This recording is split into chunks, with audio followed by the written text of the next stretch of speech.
inappropriate. Further, this item will be heard by those existing council members that attend next week and then decided on by a new council. And I will challenge the comment that all of the information is privy. It is not. There is information in camera, which means confidential, that is not privy to the members sitting here other than the incumbents. I believe that this issue has been put in this situation because the district did not listen to the dialogue that Delbrook went through with SFU in regards to what this community would accept.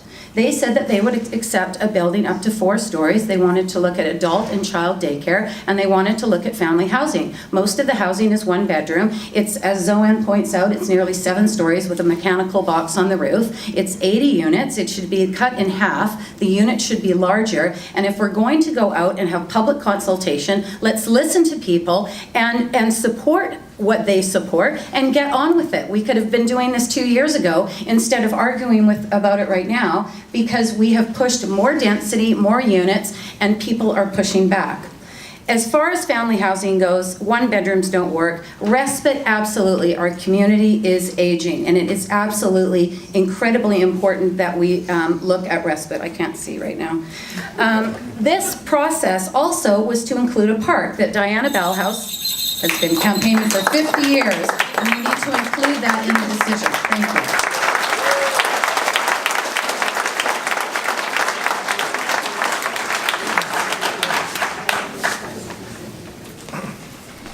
First, before you start the timer, we do have 2 seats up here for anybody who's tired of standing.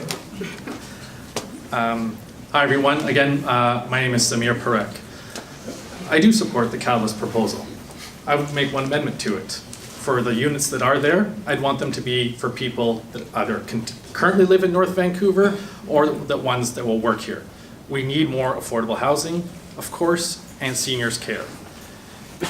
This project, under those stipulations for people that are living and working in North Vancouver, would allow people, when they live where they work, it builds better communities.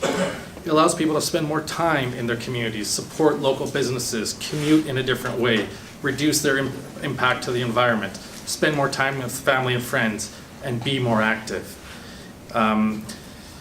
We've added many more jobs in North Vancouver than we have residents. Those people are commuting in, and if we can get more people living where they work, we can definitely help ease some of the congestion that we are facing. I understand the concerns, moving on to question number 2. I understand the concerns about having a public hearing during election time. It is a public hearing where we get to listen, or the current council, gets to listen to the public, primarily many of you here. That process is something that I watched during the meeting 2 weeks ago, and that I'll also watch next week as well. It is something that I would commit to doing as a future council member, or hopefully a future council member, where it would be my duty and my commitment, of course, to understand the needs and concerns of everybody that is voicing their concerns. We also do need to hear from everybody to ensure that we can make the right decision. On October 20th, vote for Samir Parek. Thank you.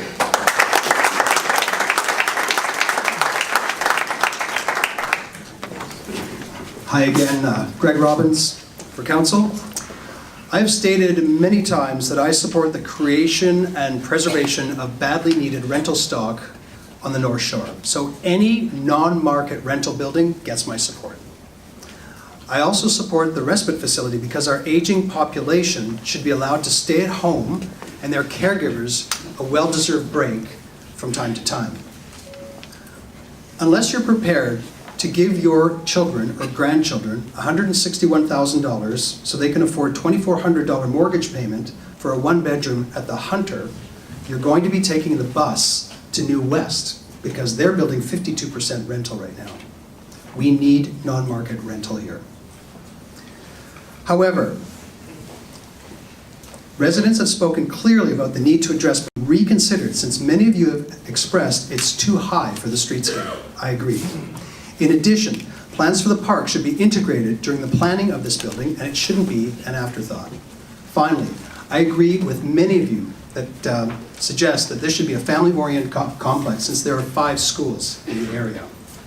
I too believe that this is a job the new council should solve. And during this campaign, I believe the public hearing should be deferred until the new council is in place. However, it needs to be dealt with as soon as possible and with urgency. I'm Greg Robbins. Thanks for being here.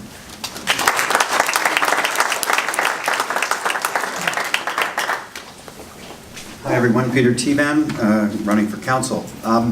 You know, everyone, I've been going to pretty much every council meeting I could for over the last year, and I have yet to see 2 things. I have yet to see a development proposal substantially change from the time of second reading and public hearing to final adoption. This current council has not been listening. They've not been paying attention to the details. I've been paying attention to the details. I fought the details at every step for Emery Village, and I brought up some of the details. I came here to this very room for the public information meeting for 600 West Queens. I spoke at the first, the rescheduled public hearing, and spoke in defense of your community association. The details in this need some work. They call it affordable housing, but they've used the wrong income benchmark. Right now, the income test that they're using for rent will result in rent that is $800 a month more than the people that we want to be able to move onto the North Shore can afford. That needs to be fixed. Will this current council slow down enough to do that? I haven't seen them do it yet. We've seen the same 4 councillors ram through every proposal in the last year and not pause to fix the details. If you want somebody who's going to fix details, look for details, and listen to you, I'll be that voice. On the process, I think it completely inappropriate for it to be going on right now. You know, if your community association wants to write a letter to you, very likely they have to register as a third-party political advertiser, do disclosures, submit reports to Elections BC, and have a financial agent. If you guys want to organize a petition to appeal to council, you probably have to register. It's totally inappropriate during the election. Peter Tevan. Thank you.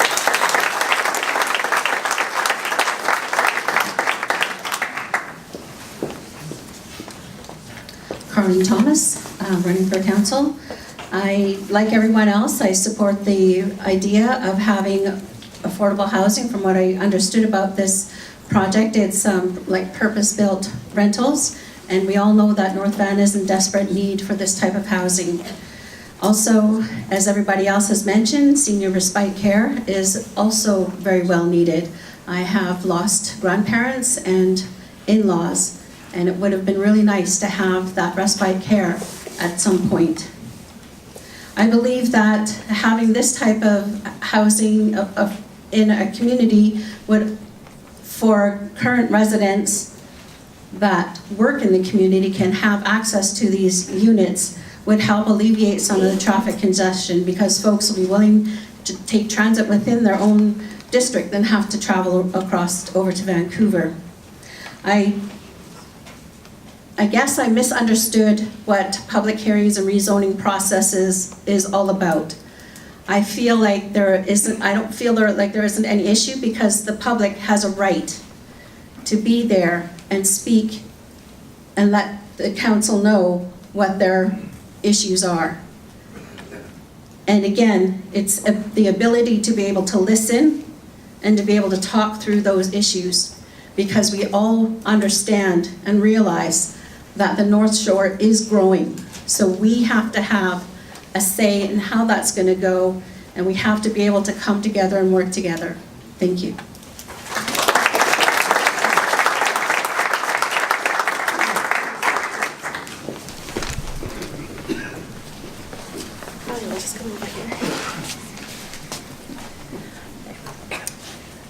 So with 600 West Queens, I support the, sorry, thank you. I'm Asha Mlani, I'm running for mayor.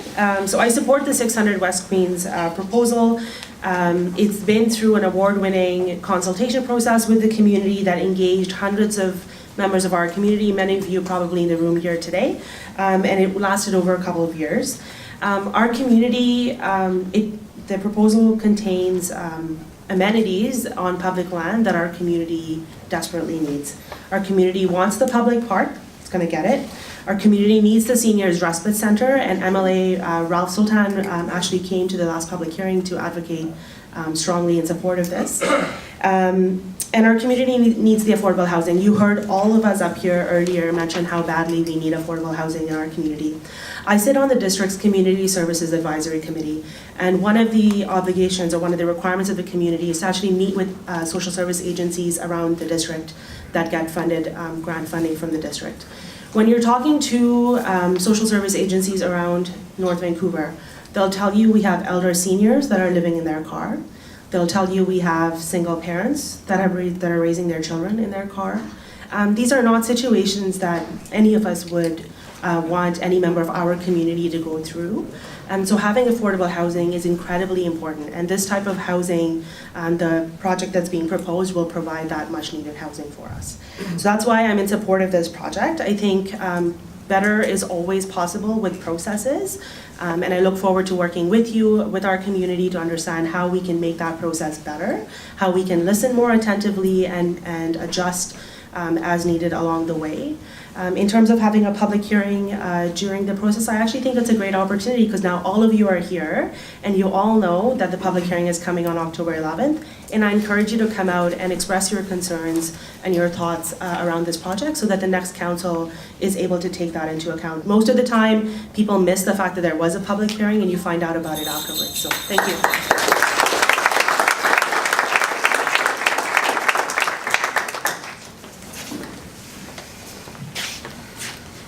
Lars Barzilai, running for mayor. Thank you all for coming again, listening to us. Transparency and accountability is something that is missing in this municipality, and we are going to fix that. No one should be forced out of their dwelling and homes because of redevelopment. Property used for park, non-market housing, affordability, 6 or 4 stories, that's for you to decide. And we should make sure that the process is being done in a transparent and accountable way. Respiratory care facility, absolutely yes. Daycare, yes. Park, as big as possible. The size of the project, overwhelming on the east and west. Some people say, so far the project is apartments and designed for families, dramatically reducing the amount of parking. All of these issues need to be resolved before we give the go-ahead. Public hearing during elections, absolutely, 100%, never, ever again. Only 2 weeks notice, bad idea. To consult with the Delbrook Community Association, always, absolutely yes, but please, we both need to be accountable, both sides need to be transparent, keep us accountable, and we promise you to deliver what you want. Thank you.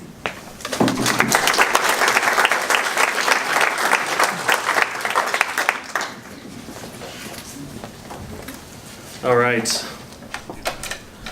Good evening, ladies and gentlemen. Mike Little, running for mayor. First of all, I want to ask a question here. Who here lives in the Delbrook area? Put your hand up here for just a moment.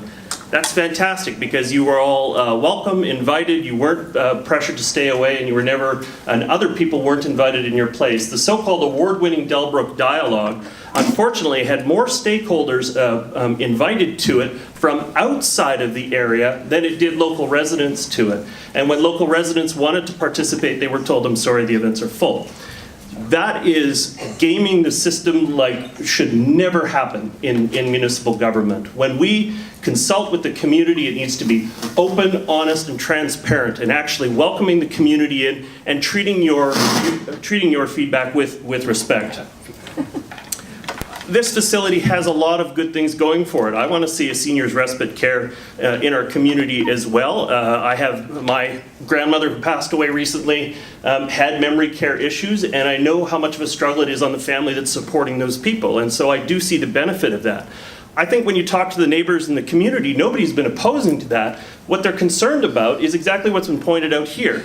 the access and egress to the site is dangerous. The people coming down Queens Hill, all of a sudden having to stop and turn in at this spot, it's going to create problems. But also, the massing of the building may set the block face for the rest of the area, and the community is extremely concerned that you're going to get 6-story block face starting to build up, and you're going to densify an area that was not intended to be built up.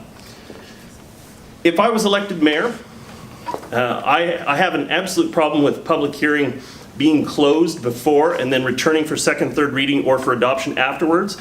I would roll it back to first reading and I would reopen the public hearing because there's something critical missing. Councilors have to be given the opportunity to ask questions and have their questions answered beforehand.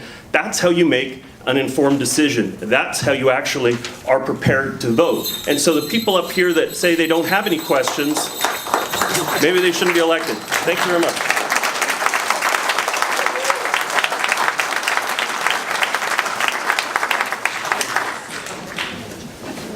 Glenn Webb, candidate for mayor. I will answer the second question first. I understand it is the current council's right to have the hearing. It's not something that I would do. I'd rather go back because it's very likely there are going to be very many more people in the council, new faces, and I think we would do ourselves a good service by delaying that hearing. The first question, I fully support this project. It has everything that we want. It has housing for young people, it has housing for seniors, and it has respite care. I will take a different position than someone said we don't need single one-bedroom apartments. Well, young people do live in one-bedroom apartments, and young people do need affordable housing in this community. So I think that if we're going to make affordable housing, it has to support the continuum. Young persons that are single, couples, families, and seniors. So I support the program. I also support the program because it's walkable. We're right next door to Westview Shopping Center. It's on 2 transit routes. It's close to the highway, and it's close to a park, and it's close to schools. As far as I'm concerned, that's win, win, win. And that's one thing that's hard to get in this community nowadays. So that's my position on that. Thank you very much.